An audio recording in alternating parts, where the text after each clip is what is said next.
서울 관악구 방문 판매 업체 리치웨이에서 시작된 감염 사례가 200명에 육박하고 있습니다.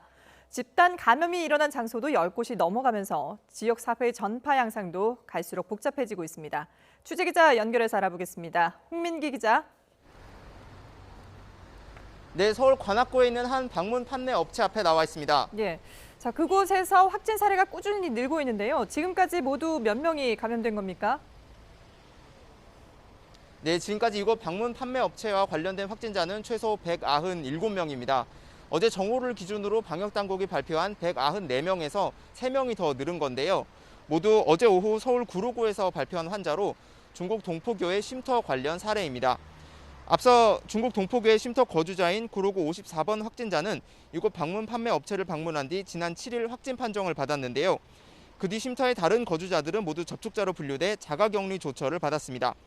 어제 추가된 3명도 자가격리 중이었는데 자가격리 기간 2주가 지나 해제를 결정하는 검사에서 양성 판정을 받은 겁니다. 3명 모두 50대 이상으로 이 가운데 1명은 70살이 넘는 고령인 것으로 확인됐습니다.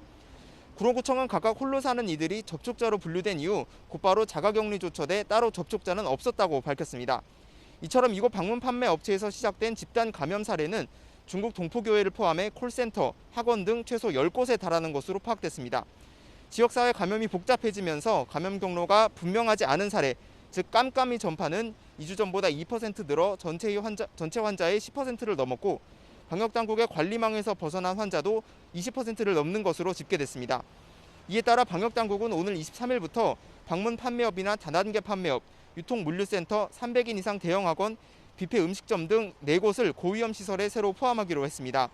모두 확진자가 발생했거나 발생할 우려가 있는 시설들로 출입자 명단 작성, 사업자와 이용자 마스크 착용 등 방역 수칙을 더욱 꼼꼼히 지키도록 하기 위해서입니다. 지금까지 서울 관악구 방문 판매 업체 앞에서 YTN 홍민기입니다.